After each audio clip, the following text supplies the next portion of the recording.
Good afternoon, y'all. Hope you had a good weekend. Just wait another minute here to let everyone else join.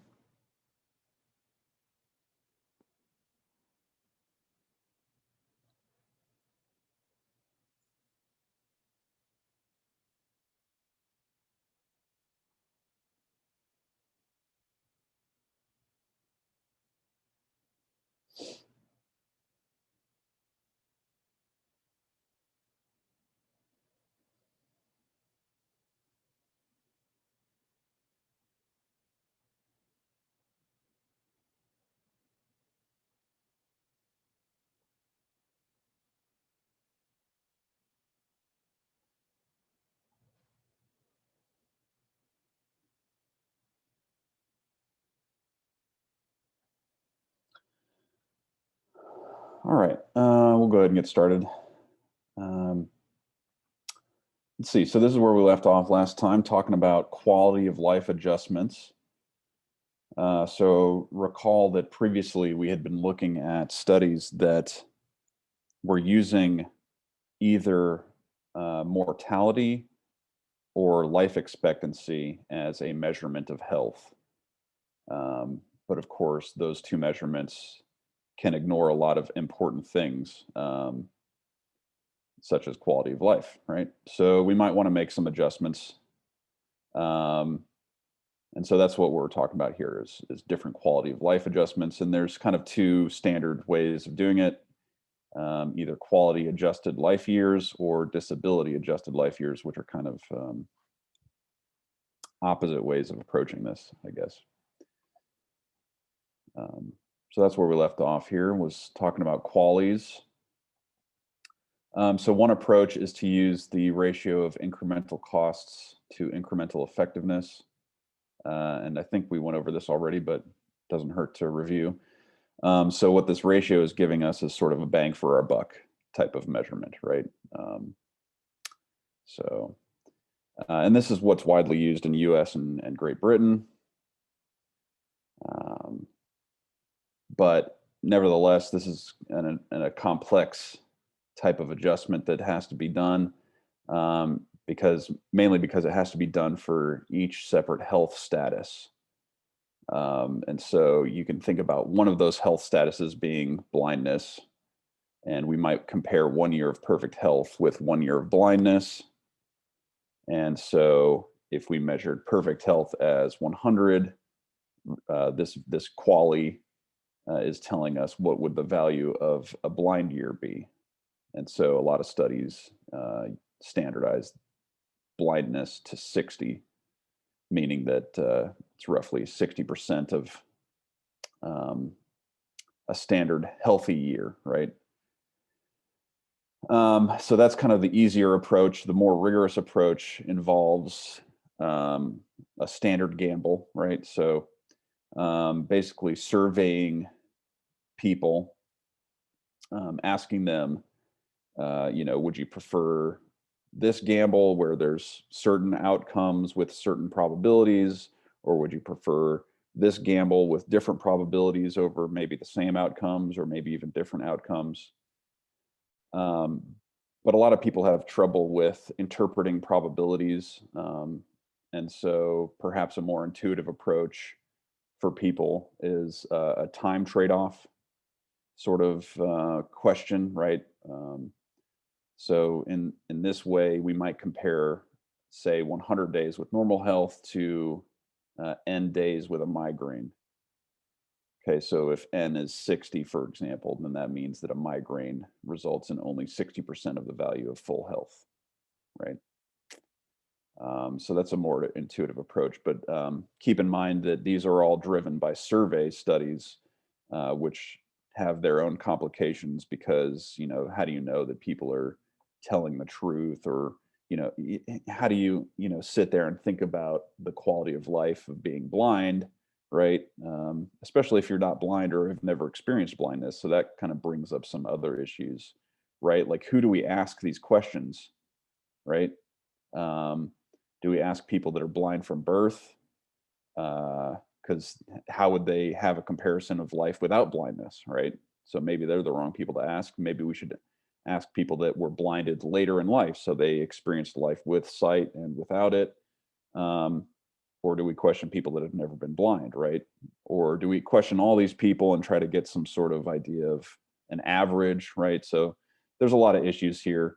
Um, and it largely depends on the procedure, right? How do we proceed with this sort of survey and those sorts of things? And then there's another issue that we kind of need to think about, which is should we also consider unrelated future healthcare costs? The short answer from Lee and his study is no, we shouldn't consider future costs that are unrelated to the illness. So um, that's nice. Um, all right, so I think we left off somewhere around here. So that's QALYs. Basically, the summary of them is that um, you know, kind of complicated to get at. There's issues here with the surveys being involved.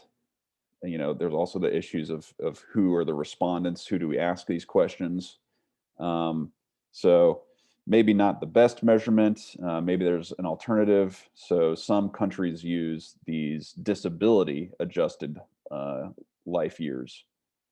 And so this has actually been adopted by the World Health Organization and the World Bank, um, among others. And there are four sort of major differences between QALYs and DALYs. So the first is that DALYs kind of have a starting point that is what they consider the highest achievable lifespan. And currently, that measure is taken from Japanese women. So Japanese women have the longest average lifespan, almost 90 years. Okay, so that's kind of the starting point for DALYs. And then what DALYs do is that they consider years lived with a disability, which is basically, mathematically speaking, the product of years lived with a disability and a disability weight. So more severe disabilities have a higher weight than less severe disabilities. Okay. And daily weights, these weights are basically determined by experts and not patient respondents. So this kind of alleviates some of the issues with QALYs and the survey nature, right? The nature of the survey. Here we have experts weighing in. So presumably they have a bit better knowledge of these things. And so we might be able to put more weight behind this type of measurement since the experts are the ones weighing in, right? And the fourth difference is that these DALYs put different weights on outcomes according to age, using this formula that was developed by a couple of health economists, Murray and Lopez. And the point of these age adjustments are to reflect workplace productivity. I'm guessing that there's some sort of nonlinear relationship, right? If you're a young adult, obviously, you don't have a lot of experience, so your workplace productivity might be relatively low compared to somebody in their 40s or 50s. And then we can imagine that as people get older beyond 50s, go into their 60s and 70s, their workplace productivity starts to decline again, right, as they age. So those are the four major differences. This one seems a little bit more scientific, perhaps, in some ways, but it has its own issues. So, um, you know, but they're both trying to get sort of at the same thing, right? They're trying to um, adjust these measurements, these rough measurements of health, to account for other things other than just do you live or not, right? Or how long do you live, right? Um, so so let's take a look at some examples here. These are some examples of the disability weights. Okay, so you can see that, like, for example, deafness, 0.229, that's higher than someone that's diabetic, right? Being deaf is a little bit more severe of a disability than being diabetic. You can see Alzheimer's is at 0.67, basically, pretty high. Let's see, the one that's the highest is first ever stroke. Okay, so that's pretty severe, pretty damaging to your health. So, um, but yeah, so you can kind of get an idea. And again, these are determined by experts, um, presumably in some sort of statistical modeling. Um, I'm not sure. We don't really learn about the details of how these weights are determined, but rest assured they're determined by experts. So hopefully we can take them as pretty reliable. Um, this is from 2004. I would imagine that they'd probably update these from time to time as well, as you know, more information is obtained over time. So and then we can look also at the age weighting function. So this is the age adjustment that takes place, and sure enough, we see kind of a nonlinear, right? It increases at younger ages as we get older, and then it starts to decline as we pass our middle life. So pretty much what we would expect, I think. And so let's see. The solid line is the modeled weighting that's incorporated into dailies. And then the dotted lines are preferences reported by different groups of people. So you can kind of compare, you know, the modeled weight versus sort of what is elicited from presumably surveys, I would assume, according to people and their preferences based on different groups. I'm not sure what the difference in groups are. Maybe, yeah, it doesn't even say, but. So that's interesting. There is one other important difference, and this is kind of important, but QALYs can be derived from a utility maximizing framework. So that's kind of nice. It fits within sort of the economic framework of consumer choice. But dailies cannot be derived from a utility maximizing framework. So although dailies kind of seemed a little bit more scientific, perhaps we have experts weighing in, and there's these weights and functions and models going on rather than just surveys. Unfortunately, it can't be derived from a theoretical standpoint. So,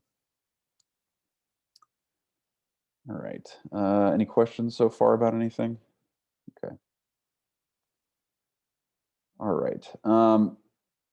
So to start to wrap up this chapter here a little bit, kind of thinking about this now from a policy standpoint, right? We've basically been learning about um, you know how doctors sort of disagree about the right way to use medical care, right? That's kind of what we've been seeing here, and and what we're going to take a closer look at. So there have been a lot of studies that show that there are different patterns of use of medical care among doctors and between doctors, and also like between regions or even within a region. You know, there's still a lot of variation.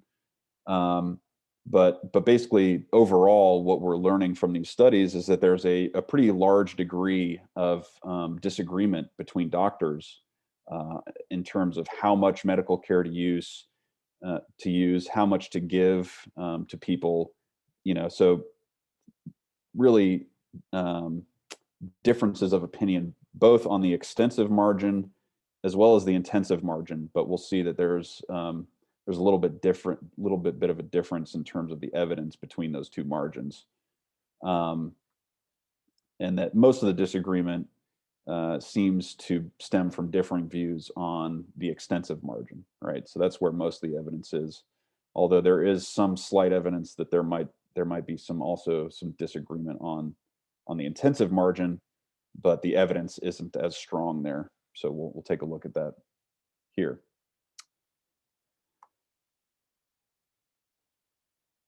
All right, and remember, this all has to do with basically we're still thinking about the production of health, right? So the production function of health.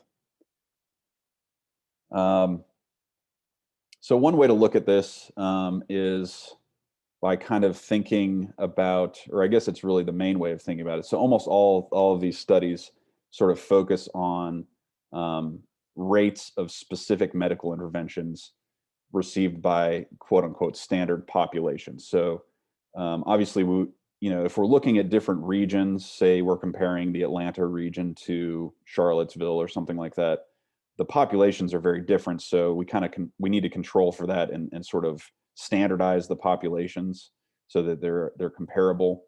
Um, so for the most part, the studies control for age and gender, and standardize among those dimensions.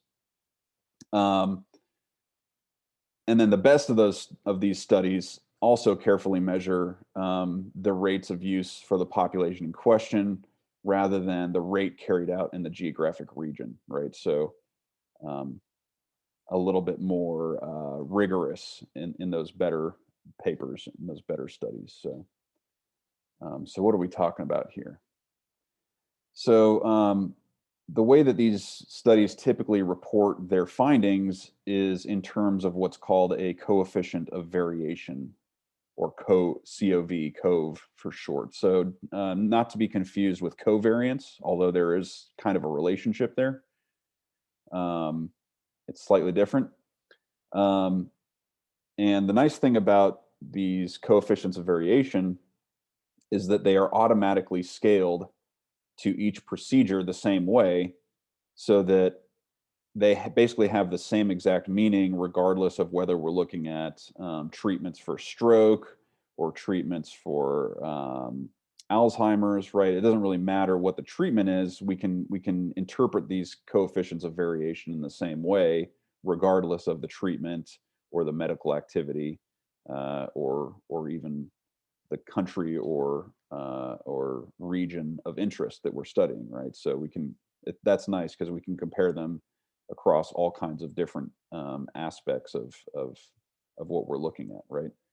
Um, and the way that we interpret these coefficients of variation is that when we have a low coefficient of variation, that's basically indicating that there's a large degree of agreement. There's not a lot of variation in the amount of treatment for a particular ailment. While a high covariance or coefficient of variation, sorry, is basically telling us that there's a pretty substantial amount of disagreement among doctors and medical professionals. Um, and and these studies, for the most part, have shown that there are patterns of relative variation that are considerably stable, even across different countries. Um, so relative meaning, um, relating two different procedures in the same country, for example, because the absolute variation can differ quite a bit, and isn't as stable. But if we look at it from a relative standpoint, the variation is relatively stable, actually. So we'll take a look at some numbers and you'll see what I mean. All right, so here we go. And keep in mind, these are from several different studies. Let's see, Lewis 1969 is where the Kansas numbers are coming from. McPherson et al. 1981 are the measures for Canada, England, and Wales, and 4 US regions. Okay, so these are all coming from different studies. So it's an aggregate of different studies.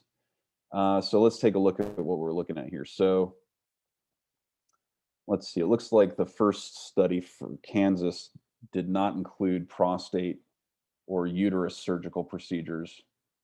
So that's why the data is missing for that. But all the other ones did include those, plus these other ones. So tonsil and adenoid surgical procedures, appendix, hernia, hemorrhoids, and gallbladder. Okay.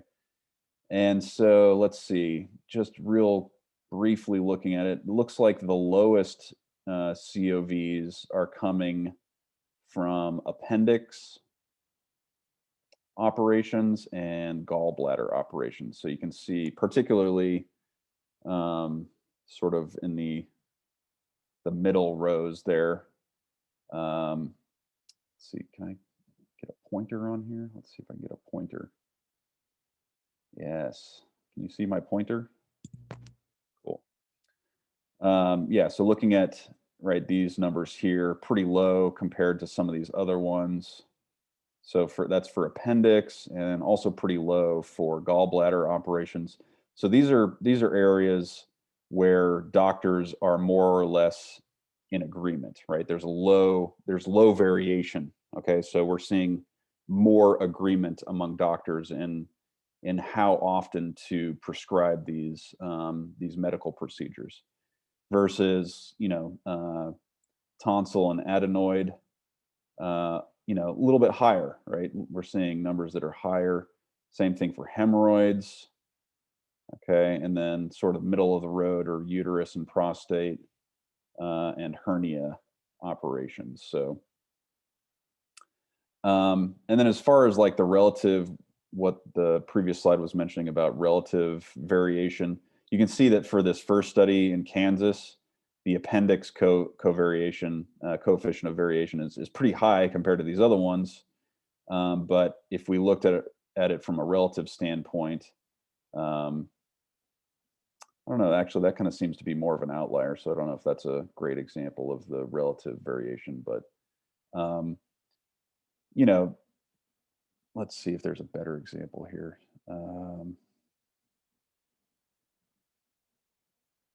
Let's see, maybe New York. This might be a better example. So you can see that like, so look at compare New York and Canada, for example.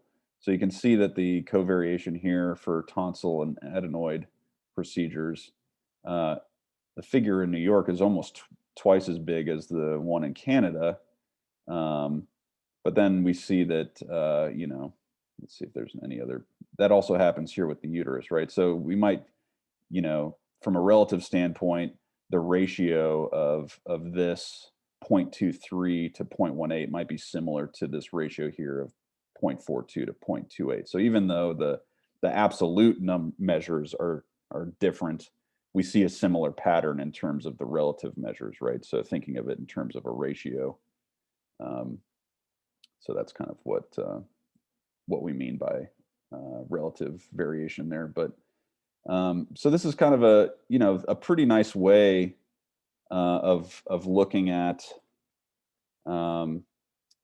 to what degree are there differences in how doctors prescribe medicine or medical procedures, I guess. So and it's nice because it's pretty straightforward and it's relatively easy. I will say that if you want to get more information on how the coefficients of variation are calculated, you can take a look at in your book at box 3.2. So the gray pages, they go over in detail how the coefficient of variation is determined using an example of, I think, rolling dice or something like that. Yeah, rolling two dice. So pretty illustrative example.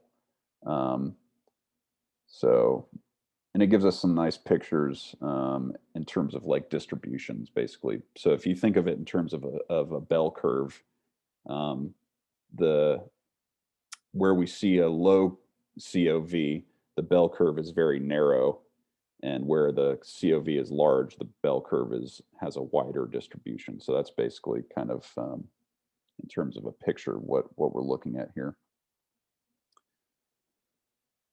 All right.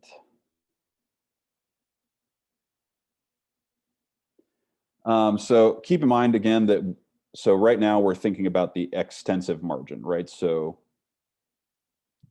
some doctors are just taking a step back to the table again.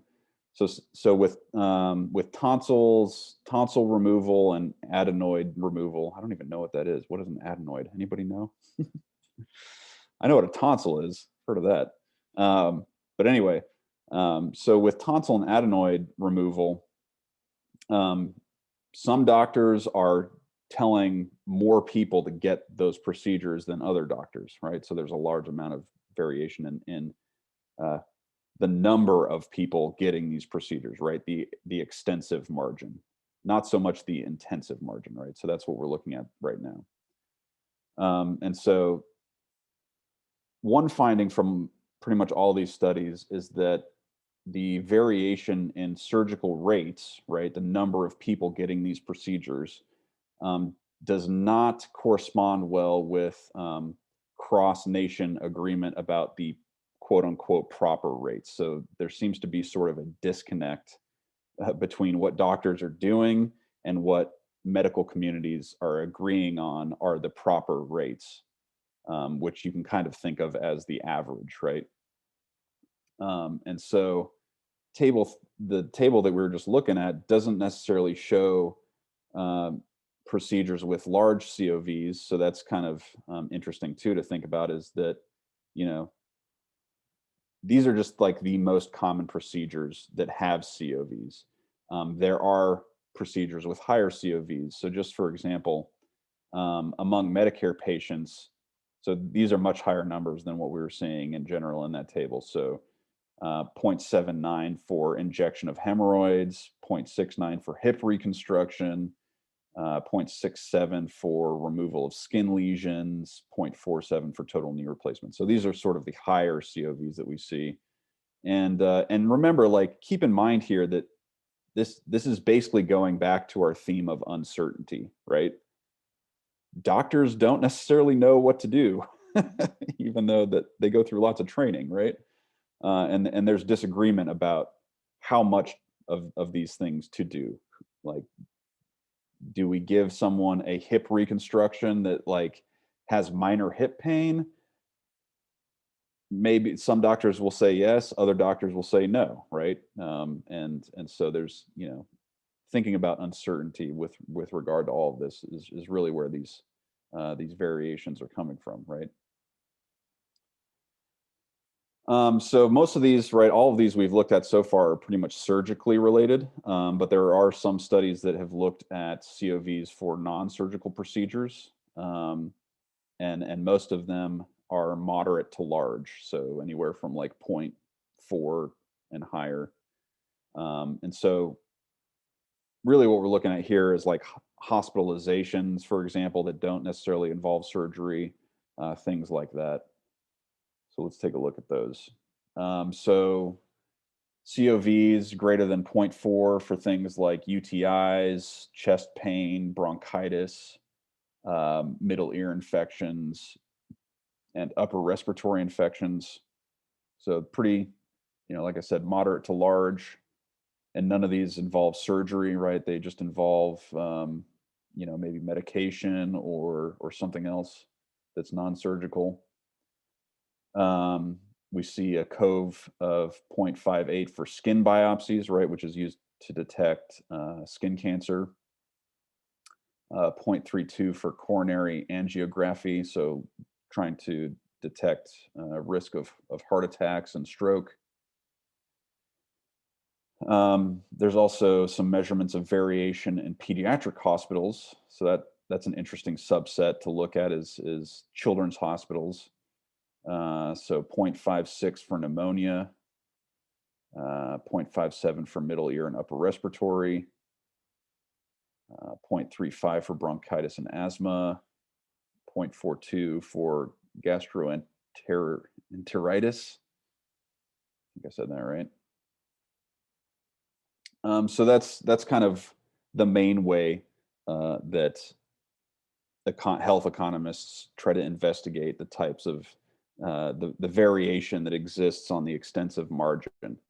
But that's not the only way to look at it. We can maybe look at it similarly, but it's sort of from a slightly different perspective. So Wenberg et al. Did a very interesting study.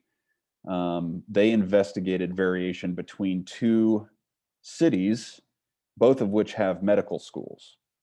And that's the predominant hospital in those areas are medical school hospitals. So kind of an interesting subset to look at. And another nice thing, probably one reason they looked at these two cities in particular is that they have very similar demographics. So age, income, and proportions of population that are non-white. So relatively similar populations.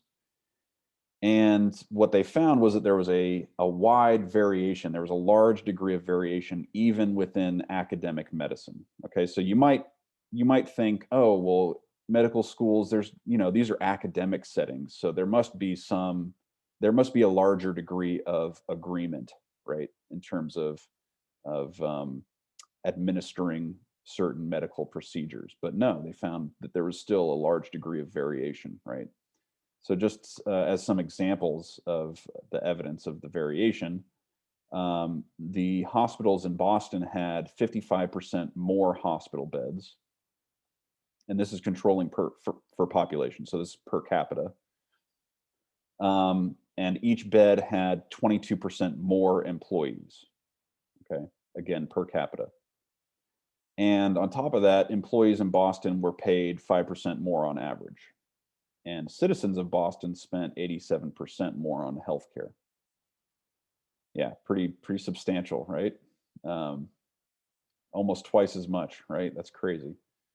And again, this is controlling for income and all sorts of different things, right? So we can't, we can't say that, oh, well, people probably make more money in Boston, that's why they spend more. Well, no, we've controlled for that, right? So it doesn't have to do with income changes or differences in income, right? So some other findings. The age-adjusted patterns of use are higher in Boston, so that's not surprising given what we just saw. But digging a little deeper, most of the variation was in minor surgery and medical diagnosis, in which variation in administration rates are high across the entire country. Okay, so so that's kind of interesting. And then looking a little bit closer, there was also a lot of diversity among the uniformity. So what do we mean by that?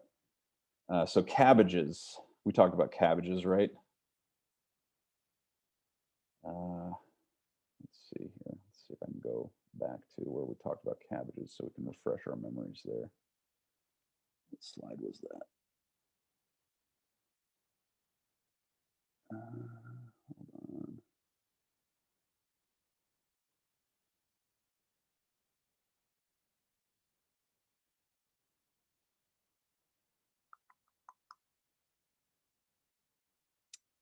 It's hard for me to see my slide previews down here.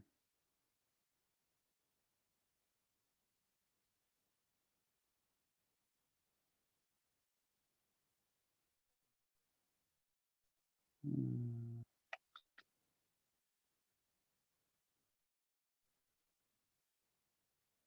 right, give me 1 second.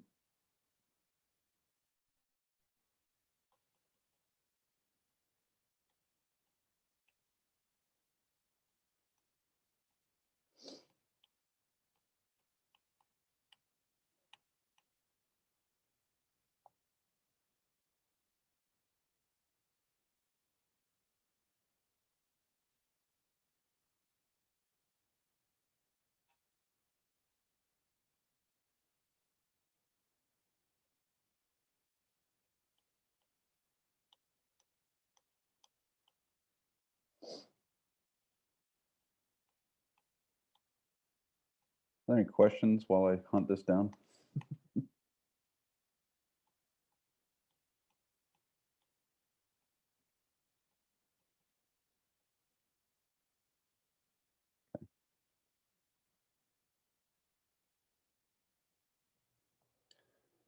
Let's see here. Yeah.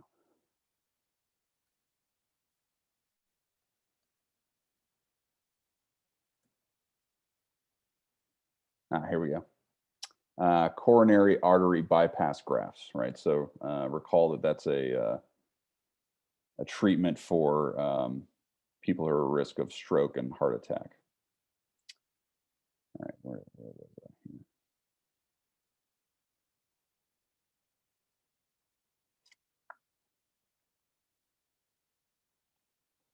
All right.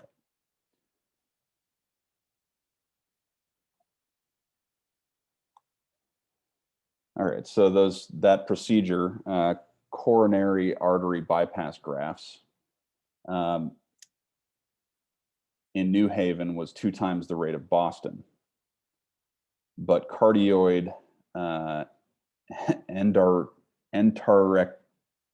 my gosh, how do you say that? Endarterectomy was used more than 2 times in Boston. So here, these are both procedures that are for heart issues, right? But it seems like for whatever reason, the CABG is much more common in New Haven, and the other one, carotid carotid endarterectomy, whatever, is used more in Boston. So that's a pretty interesting finding. So that there must be something going on in terms of the academics, right? The professors of medicine in Boston are teaching different ways of dealing with the same ailment that has to do with clogged arteries, right? Um, so it would be interesting to see sort of what are the efficacies of these two different procedures for these ailments, um, and what might be the underlying cause of this, right? So Wenberg did a very similar study in the same year by himself, looking at 16 major university hospitals, and he basically found very similar variation. All right, so looking at some data from that study, we've got the coefficient of variation on the left, and then the ratio of high to low use, which is another sort of measure of the variation, right? So the bigger that number is, the more variation there is. So, we can see things like colectomy, removal of the colon, pretty low variation, right? So there's a lot of agreement there. Um, and then as we go down the list, the COV gets higher, right? So looking at the very end, you see that carotid endarterectomy, whatever. Sorry, I should learn how to say these words, but I'm not a doctor. Um, and then you can also see that the ratio of high to low increases as well, right? So substantial variation in some of these procedures.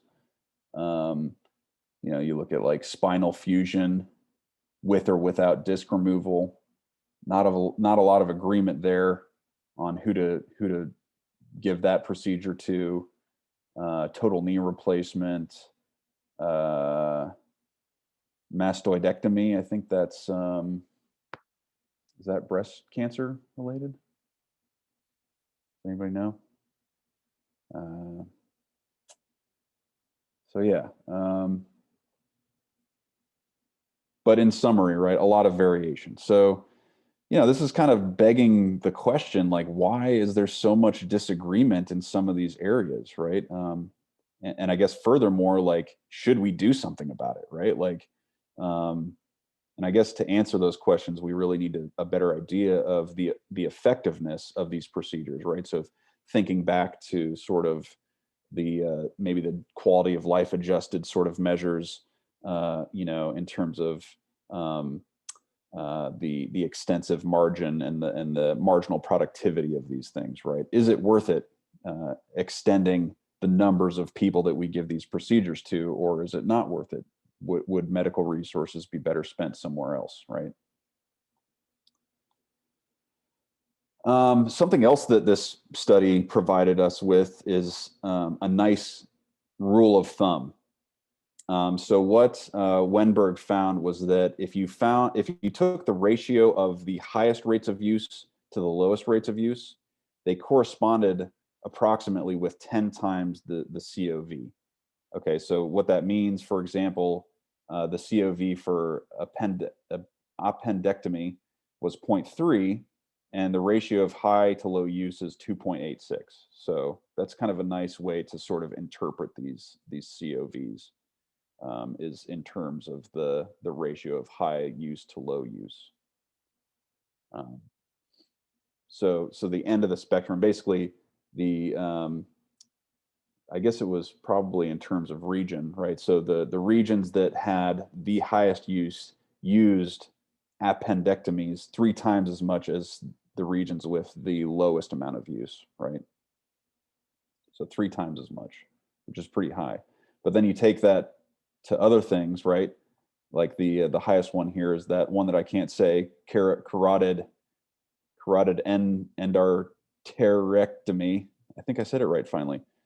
Um, the difference between high and low is 20 times, right? Almost 20 times as much. So that's pretty big. That's crazy. That's crazy big. But that's a nice way to interpret these things. It's a little bit more intuitive and useful, right? Gives us a better intuitive understanding of what these things mean. All right, so that's variation, basically between regions, right? Different cities or different states or different counties, right? So that's one way of thinking about the differences in medical treatment and the variation that we see.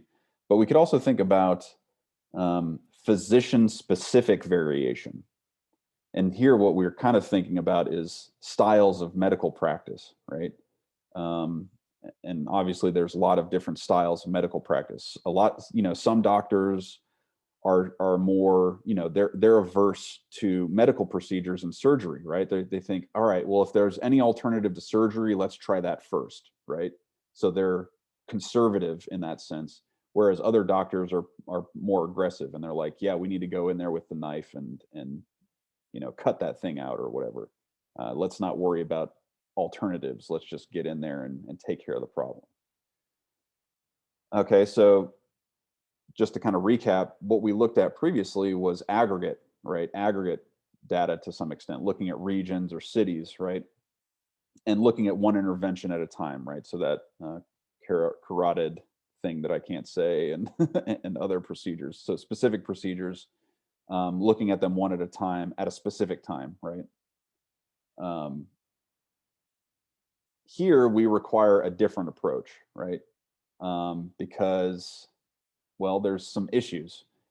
There's an issue of statistical reliability. First of all, if we're trying to determine a single doctor's style, um, we just kind of lack the numbers that we need statistically, right? A single individual doctor um, is not going to use a particular medical treatment on enough patients to get any sort of statistical power. Okay, so just for example, a doctor might perform 100 procedures in their life, in their career, um, and although 100 might sound like a lot, that's not enough to get any sort of statistical power, right?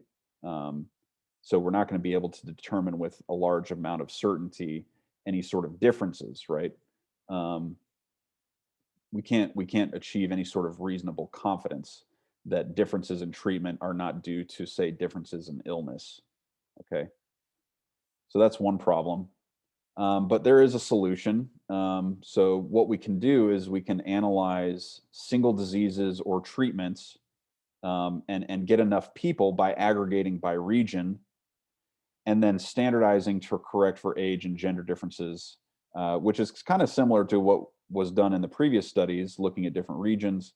And this standardization is called indirect standardization. Let's see here. Let me remind myself exactly what that means.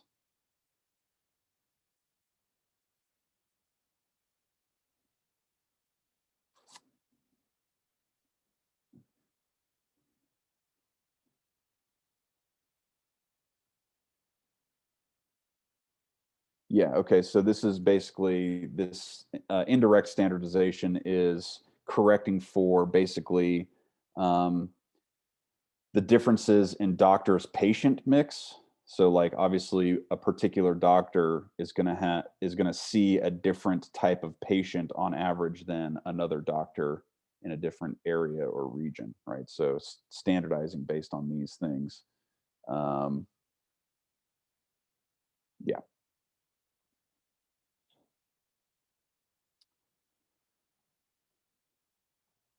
right. So that was kind of like what was going on in the previous studies. So if we want to look at an individual physician and their choices, we need a different approach.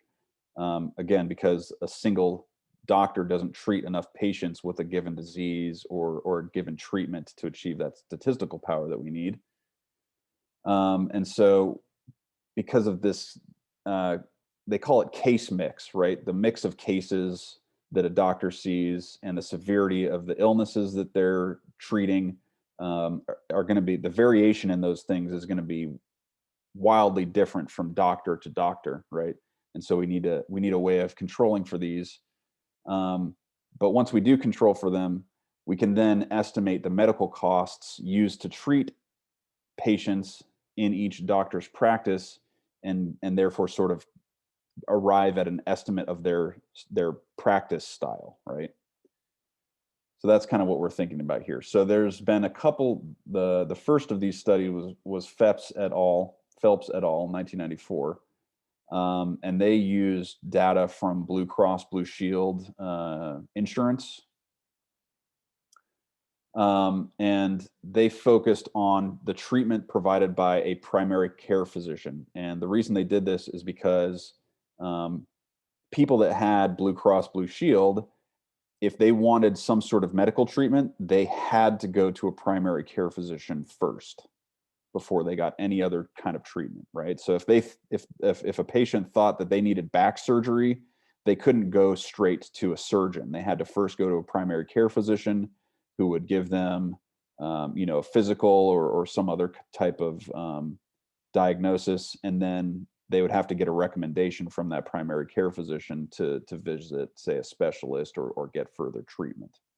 So they're focusing on these primary care doctors.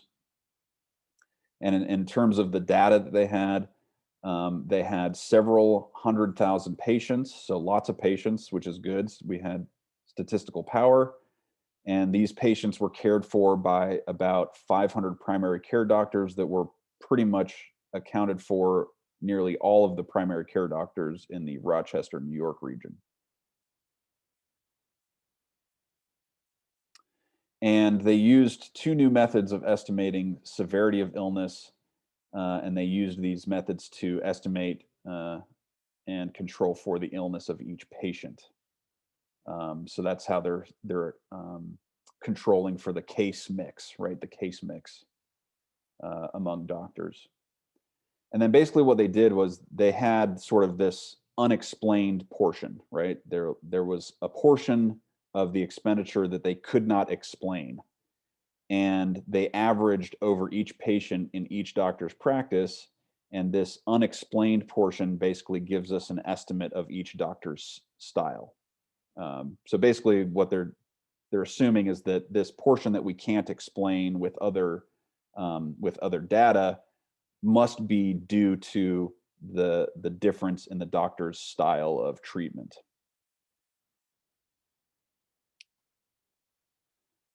And the results are reported as total medical care spending. So this is kind of interesting because they're not only looking at the spending that took place with the primary care physician.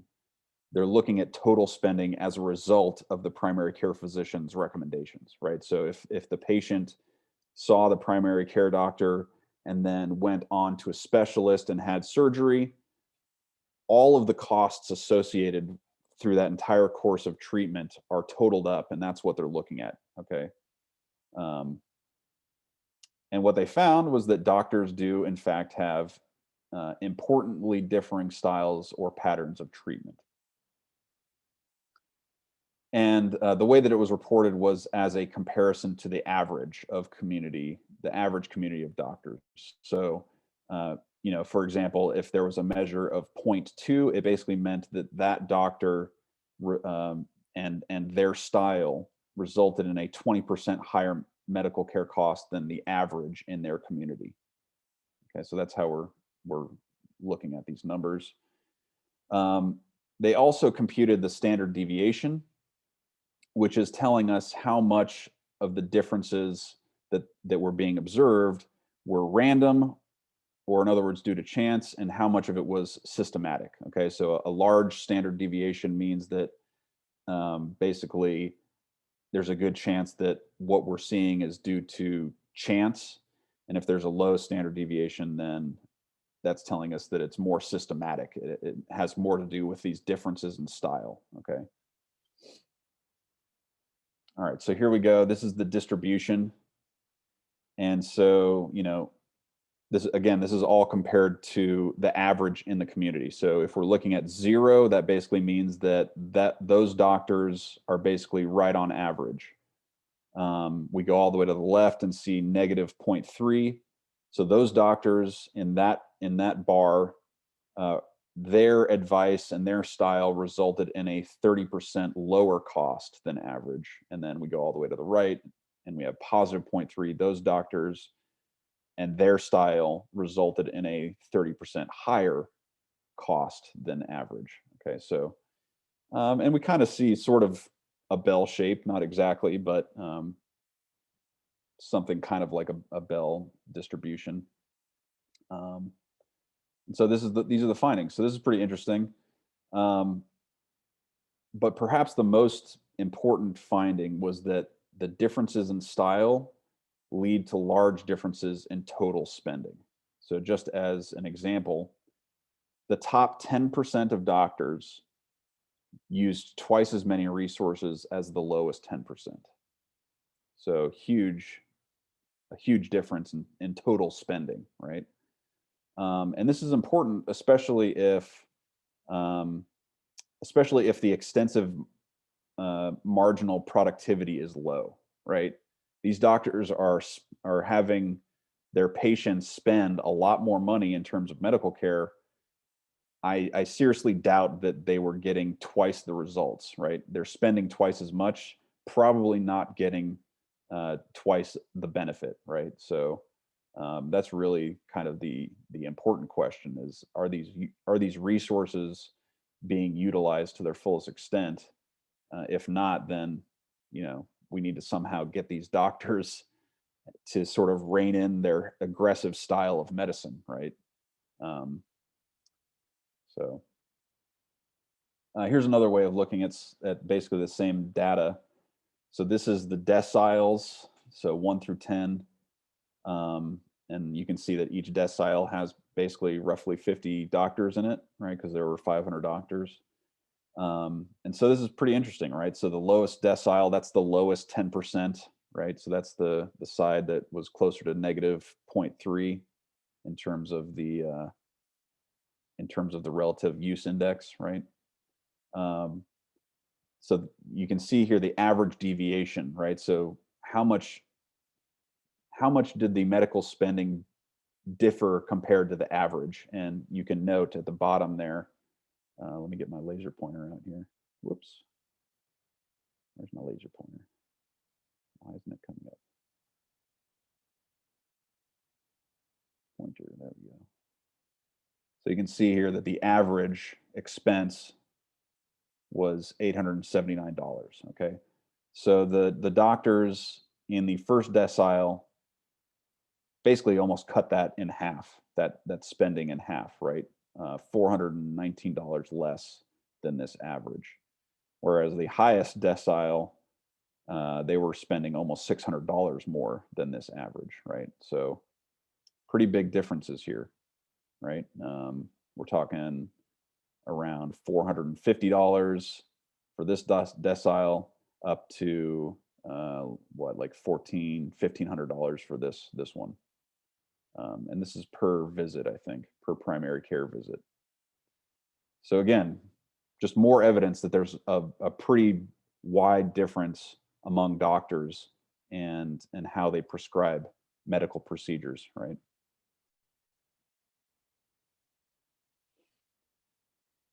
All right. Try and wrap this chapter up so we can at least start the next one. A similar study by Phelps et al. Used data from 1991 on hospitalized Medicare patients. And they demonstrated a very similar diversity in style within regions, as well as strong differences in average style across regions. So they looked at 6,800 physicians from Florida and 1,100 physicians from Oregon, who had at least 10 Medicare hospital admissions that year. So there were more doctors in these regions than this. They were looking at a subset who had at least 10 Medicare hospital admissions. And they measured what they called resource units, which is sort of a measurement of medical care use that we will discuss in chapter 12 in detail. Um, but here were their findings. So distributions. So let's see, we'll look at Florida first. So a wider distribution in Florida. So uh, wider than Oregon. So quite a bit of variation in Florida compared to Oregon. You can see that sort of the peak, or maybe the average roughly, is about 40 relative value units in Florida as opposed to 30 in Oregon. And if you're curious what these relative value units mean, it basically means the amount of work related to a number of routine office visits. Okay, so 30, if the RVU is 30, then that basically means that the amount of resources involved in that practice style equates to 30 days of normal routine office visits. So obviously, as it gets higher, that accounts for more resources. Okay. But again, just basically reiterating or reinforcing the findings of the previous study, that there is a large degree of variation within a region, right? But also between two different regions, between Oregon and Florida in this case. All right. All of what we've looked at so far is purely looking at the extensive margin. So you might be curious, well, do we see this kind of variation on the intensive margin too?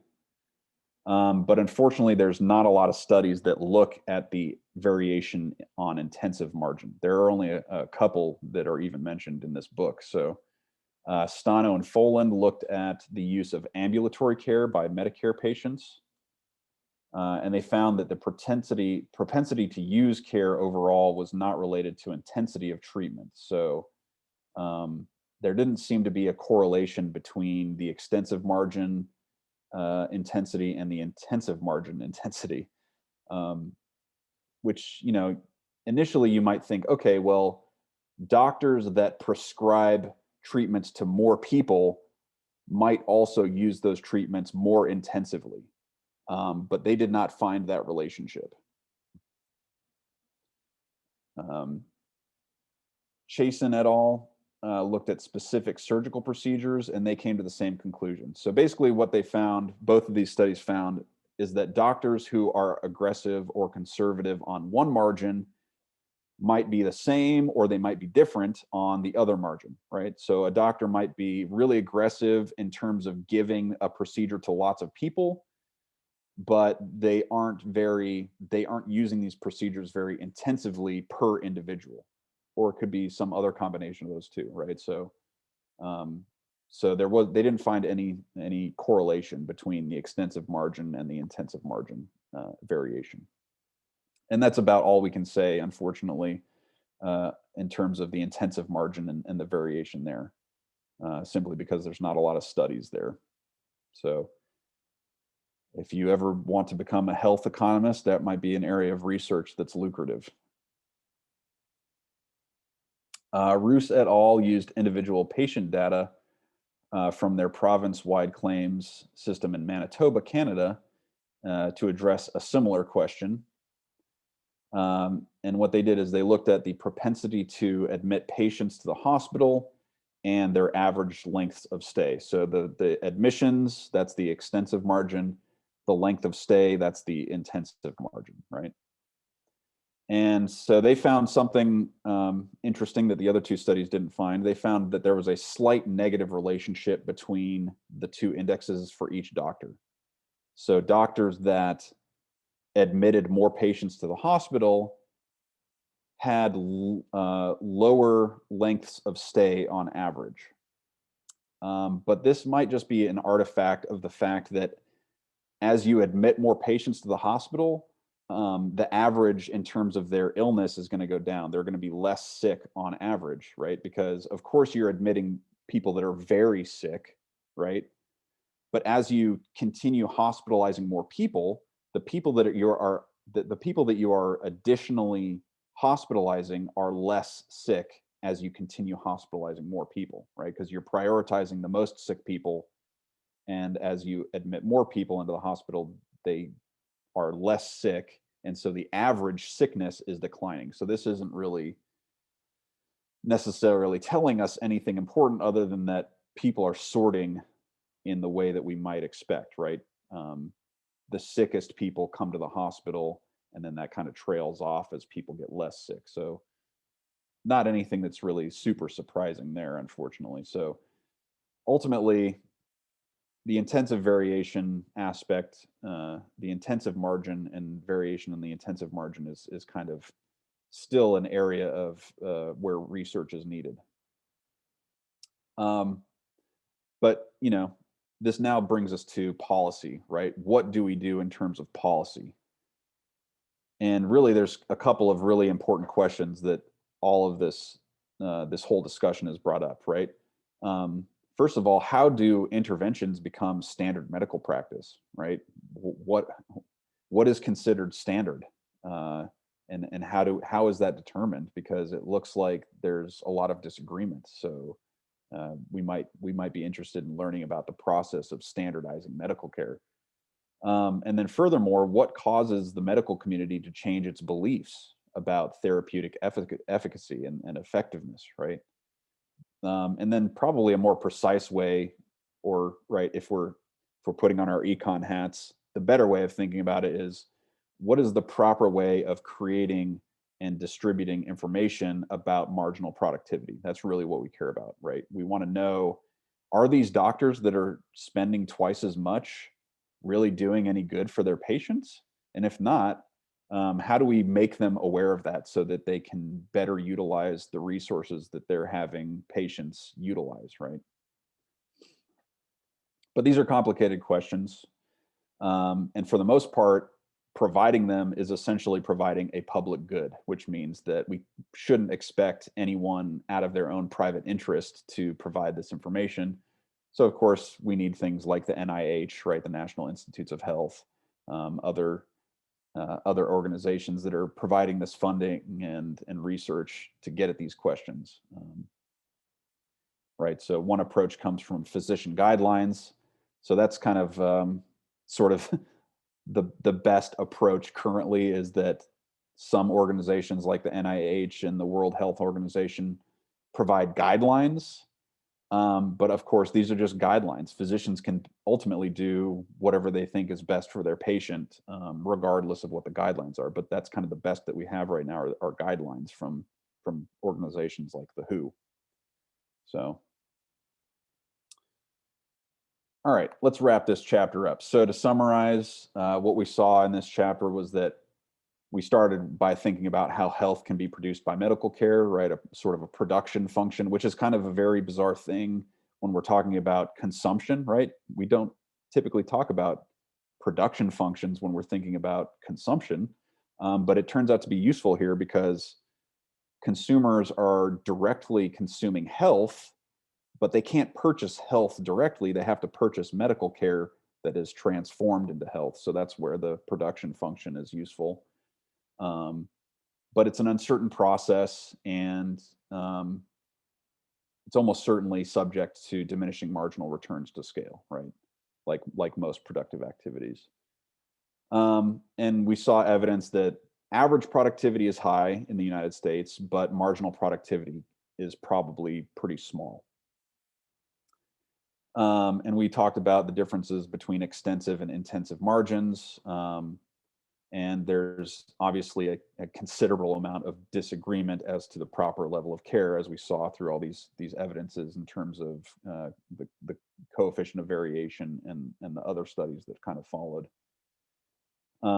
And obviously these differences have substantial impact on medical care spending. So just to kind of wrap up with some figures here, Wenberg estimated that if you take the patterns of spending in Boston and apply them to the whole country, medical care spending would be 15% of GNP.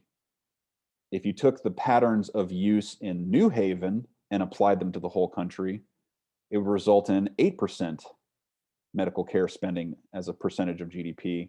and you can compare that to what is actually spent, it's 11%. So obviously, what would be nice is like if Boston and New Haven have relatively similar outcomes in terms of health, then we should probably go towards the New Haven approach because it's more cost effective, right?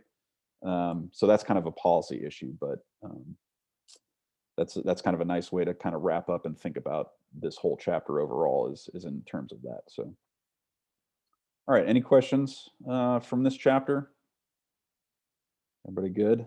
Okay, cool.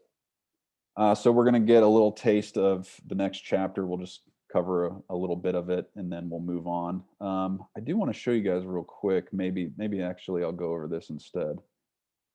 So I want to look. I revised the syllabus. So I want to show that to you real quick here. So here we go. All right. So here we are today. We just wrapped up chapter 3. We'll be continuing into chapter 4 and chapter 5. So here's the major changes here. Okay, so I updated peak week, so we don't have any class there.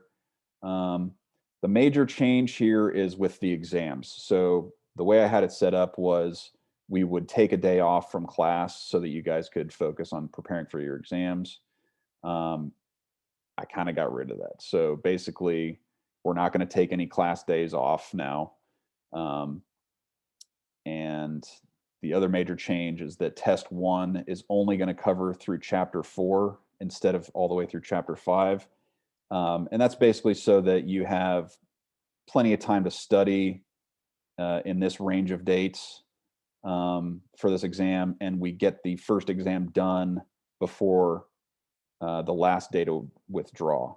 Okay. All right, because I want you guys to have a full exam before that date, so that if you really bomb it and you feel like you want to drop, then you can drop before this deadline. But that does mean that chapter 5 will get attached to test 2. Any other major changes? I think that's pretty much it. Looks like I forgot to put in a chapter here, so I'll fix that. But this is kind of, take a look at this and make sure you're familiar with it. So this is the updated syllabus. I'll make one more change and then post it to Canvas, but that's what we're looking at here. So be aware of that. That's coming up not too far off here. And yeah, any questions about that? Okay. All right, so let's take a quick look, get a brief intro into chapter 4.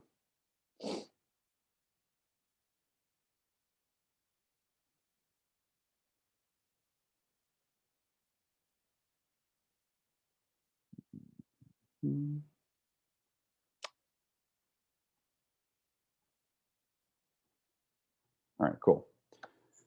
So this is probably going to be one of my favorite chapters because it's very theory heavy. It's heavy on the theory, which is what I like. But basically what we're going to be doing in this chapter is deriving the demand curve for medical care from the utility function that we saw previously. And then once we are able to derive that, we're going to analyze the effects of health insurance and health insurance policies on demand, as well as quantities demanded. And then we're going to look at some evidence on how demand varies with, systematic features like income, age, gender, and location. And then once we look at that, we're going to be able to learn how price and insurance coverage alter use, and how illness events sort of dominate the use decision more so than other things. And ultimately, this is going to set the stage for us to analyze the demand for health insurance, which we'll look at in chapter 10. So,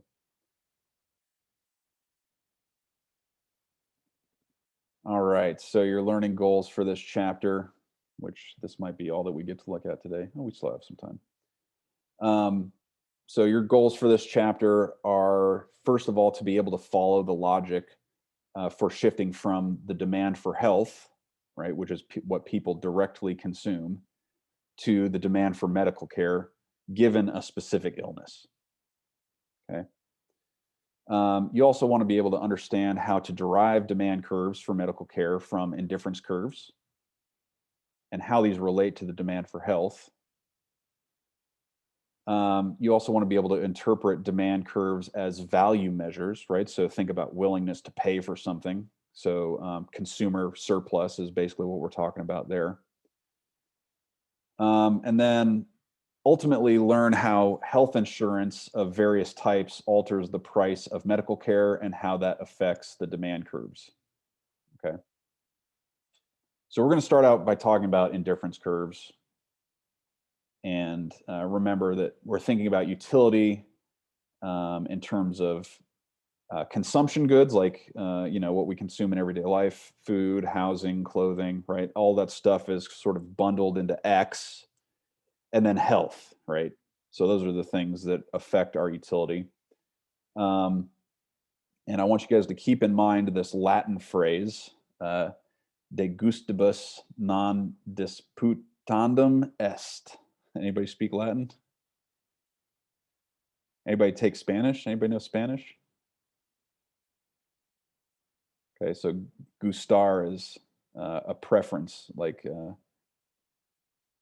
me gusto pasta, right? I like pasta. So basically, the translation here is there's no disputing of tastes, right? You can't tell me I'm wrong if I say that I like mac and cheese with ketchup. Not anymore, actually. I loved that as a kid. Kind of disgusting to think about at this point in my life, but you can't tell me that I'm wrong if I like that, right? It's just a matter of taste, right? It's a matter of opinion. So, and one important thing to keep in mind here is that we assume that the consumer's utility function is stable, basically meaning that it's not going to change with new information or anything like that. But it is an assumption. It might be a wrong assumption, but we need this assumption so that we can actually analyze the changes that we're interested in, like changes in insurance coverage or things like that, right? All right, so we're basically, what we're doing is using standard consumer theory, right? Assuming that the consumer wants to reach the highest level of utility, or in terms of indifference curves, the highest indifference curve. But of course, the budget constraint is going to be a limiting factor in this process. And the major the major issue here is that we're applying standard consumer choice to medical care, and it involves this translation going from health to medical care, right? Because what the consumer is really consuming is health, but we can't buy health. We can buy medical care, and that transforms into health, right? So that's kind of the kink here. The major difference between standard consumer choice is that we have this weird thing where we're consuming something that we can't buy, right? Health. But there is something that we can buy that gets us more health, right? That's transformed into health. So in a way, we can indirectly buy health, but it's not a direct purchase, right? So that's, again, where this production process is important. It provides us with this translation. All right, let's see. I think this is where we're going to have to leave off, but I'll jump forwards to a picture just so you understand where we're heading, right? This is where we're heading: indifference curves and budget constraints. And so on the left, we have combinations of health and the consumption bundle X. But of course, we can't buy health. We can buy medical care. So both of these pictures are telling us the same story. It's just that one has health, the other has medical care. And then we can link these two using the production function, right? So that's where we're heading in this chapter. Highly theoretical, mathematical based.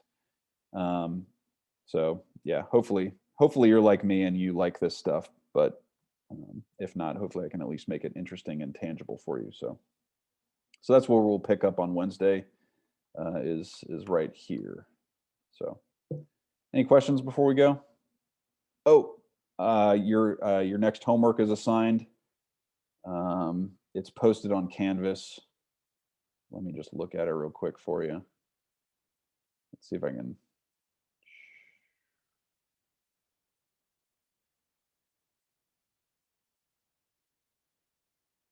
Okay, here you go.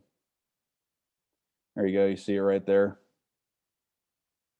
So 6 problems, 3 from chapter 2 and 3 from chapter 3, and that'll be due next Tuesday. Okay, so you have a little bit more than a week to work on it. So, all right. And if there's no questions from anybody, you're free to go, and I'll see you on Wednesday. Thank you. Bye. Yep. Bye.